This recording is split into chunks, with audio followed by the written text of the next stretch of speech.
अच्छा, सुनीता केजरीवाल ये बोल रही हैं, कल आतिशी को भी हमने देखा, वो लगातार कैंपेन चला रहे हैं, वो ये बोल रहे हैं कि जेल का जवाब भाई वोट से दिया जाएगा। ऐसा है क्या, माहौल बन रहा है? वोट तो डालने ही नहीं देना चाहिए, उन्हें अधिकार देने ही नहीं चाहिए, वो गलत कर रहे हैं। नहीं, मैं ये बोल रहा हूँ आम जनता, दिल्ली की जनता वोट का जो जेल का जवाब है वोट से देगी, वो ये कैंपेन चला रहे हैं। हाँ, देगी जवाब, मोदी जी आएंगे, दोबारा आएंगे। अच्छा, आपको लगता है तीसरी बार फिर से मोदी जी आएंगे? और आप क्या बोल रहे हैं? आप नारे लगा रहे हैं, आप क्या बोल रहे हैं? अब की बार 400 पार। ठीक है, आपको विश्वास है कि अब की बार 400 पार होगा? आप क्या बोल रहे हैं? बिल्कुल, इस बार है ना, अब की बार 400 पार ही होगा, क्योंकि मोदी जी ने देश को बहुत ऊंचाइयों तक पहुंचाया है। देश विदेश में उनकी नीतियां हमेशा कारगर रही हैं।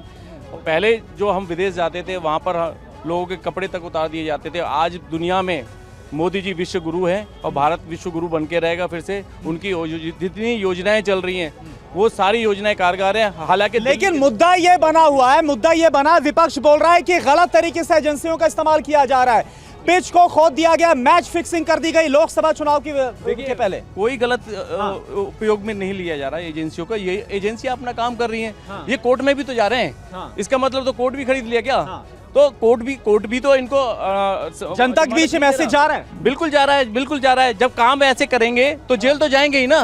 जब भ्रष्टाचार करेंगे तो भ्रष्टाचार के रूप। आपको लग रहा है कुछ गलत हुआ है दिल्ली में? अरविंद केजरीवाल सरकार ने कुछ गलत किया है? उन्होंने पूरा काम ही गलत किया है। क्या? उन्होंने देखो, शराब घोटाला, सबसे बड़ा शराब घोटाला उन्होंने कहा, मैं कह रहा हूँ पूरे देश का सबसे बड़ा घोटाला। पहले राहुल गांधी जी घोटाला करते थे, अब केजरीवाल जी ने घोटाला करना चालू कर दिया। ये घोटाले की सरकार है। अब इंडी गठबंधन, पहले कहते थे कि मैं इनसे मिलूंगा नहीं, इनसे गठबंधन नहीं करूंगा, और आज गठबंधन कर लिया।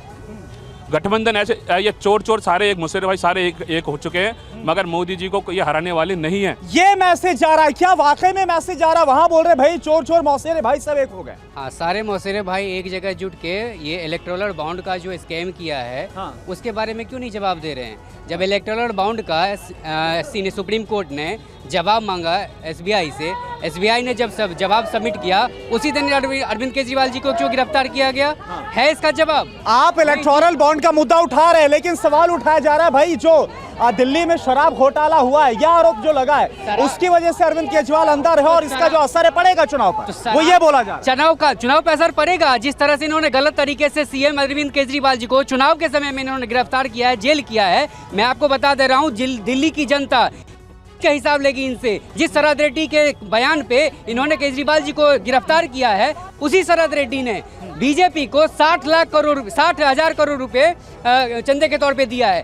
तो शरद रेड्डी बड़ी हो गई इसके से। 55 करोड़ आया था। अरे भाई 60 करोड़ के आसपास हुआ है ना, 55 करोड़ या 60 करोड़ दिया ना। आप मानते हो ना इस बात को? आरोप लगाया गया। नहीं, जनता भी मानती है, आप भी मान गए इस बात को कि उसने। अरे भाई जो जानकारी मैं ये बोल रहा हूँ, जो आप लोगों की तरफ से आरोप लगाया जा रहा है, मैं बस उस आपके आंकड़े को पूरा देश जानता है इस बात को। देश जानता है। एसबीआई का जो रिपोर्ट आया है, जब सुप्रीम कोर्ट ने जवाब मांगा एसबीआई से, एसबीआई ने जब रिपोर्ट जमा किया, उसमें लिस्टिंग है। और जितने भी बड़े बड़े बिजनेसमैन हैं, सबने बीजेपी को दिया हुआ है चंदा, सबने बीजेपी को दिया हुआ है चंदा। क्यों नहीं जवाब दे रही है? इलेक्टोरल बॉन्ड का जो घोटाला हुआ, उससे बड़ा घोटाला एक चीज बता, आपको लगता है इलेक्टोरल बॉन्ड में कोई घोटाला हुआ है? तो घोटाला नहीं हुआ तो अरविंद केजरीवाल जी को सेम टाइम पे क्यों किया गया गिरफ्तार? उसी टाइम पे अरविंद केजरीवाल जी को सोशल मीडिया से गायब क्यों किया गया? एनडीए जितने भी गठबंधन के लोग हैं, एनडीए गठबंधन के जितने भी लोग हैं, सारे कौन है? सारे चोर चहार। जिस पे भी उन्होंने इल्जाम लगाया, जिस पे भी इंडिया गठबंधन के साथियों पे जिन नेताओं पे इन्होंने इल्जाम लगाया, वो सीधे ज्वाइन हो गया इसमें। हमारा अभी एक नेता मंत्री है राजकुमार आनंद, उस पे इन्होंने इल्जाम मैं आऊंगा, राजकुमार आनंद पर बात करूंगा, बड़ा मुद्दा है। मैं आऊंगा। नहीं, राजकुमार आनंद को किसने ज्वाइन करवाया? बॉबी मलिक कौन है? ये जवाब ये हमेशा भाई राजकुमार आनंद बोल रहे हैं, उन्होंने बोला मुझ पर कोई ईडी का कोई दबाव नहीं था, वो खुद बोल रहे हैं। हमारे नेताओं को बीजेपी में ज्वाइन करने के लिए दबाव बनाया जा रहा है। बॉबी मलिक कौन है? सबूत मांगते थे ना। आप क्या बोल रही हैं? तो वो क्यों नहीं सामने आए? 9 सम्मन दिए गए थे, क्यों नहीं सामने आए? वो गिरफ्तार होने के लिए एक सम्मन में आप जाकर गिरफ्तार कर लो। एक एक करके अपनी बात नहीं। पैसा कहाँ है? क्या? अरे एक एक करके बोलिए, एक एक करके 60 करोड़ रुपए मिला ना। आप एक एक करके बोलिए, एक एक करके। केजरीवाल ने खुद बोला है ना कि हमारे जिस 100 करोड़ के घोटाले की बात हो रही है, जिस 100 करोड़ के घोटाले की बात हो रही है, अच्छा एक एक करके बोलिए। मिल गए 60 करोड़ रुपए तो मिल गए। अरे क्यों नहीं? 60 करोड़ मिल गए। संजय सिंह बेल पे ही तो आया है, संजय सिंह बेल पे ही तो आया है, संजय सिंह बेल पे ही तो आया है, अरविंद केजरीवाल जी भी आएंगे। चलिए ठीक है, एक आम आदमी पार्टी से प्रतिनिधि भी हमारे साथ जुड़ गए, मैं उनका भी रुख कर रहा हूँ। देखिए यहाँ पर बहुत ही गर्मा गर्म बहस आम लोगों के बीच में चल रही है। लोग बोल रहे हैं कि जो गठबंधन हुआ है हमारी पार्टी का बीजेपी का, चोर चोर मौसेरे भाई आ गए और इस बार वही होगा जो 14 और 19 में हुआ था, सातों की सातों सीटें बीजेपी को जाएगी। देखिए, सबसे पहले मैं कहना चाह रहा हूं कि आपके दर्शकों को आपको नमस्कार।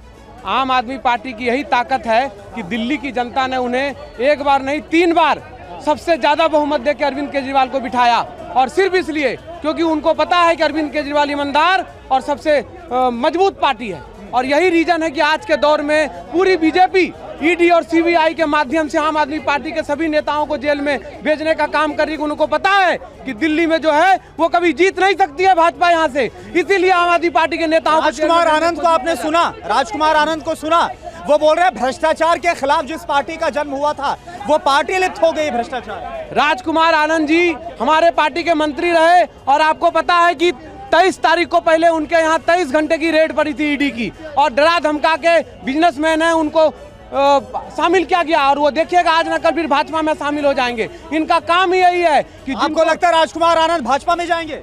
बिल्कुल, ये उसी साजिश में है कि किसी तरह इनको जैसे इस्तीफा दिला गया, और आज न कल आप लिख लीजिए, आप पूछिएगा। यानी आप वही बात बोल रहे हैं। देखिए ये बात कही जा रही, मैं लोगों के बीच में जाऊंगा,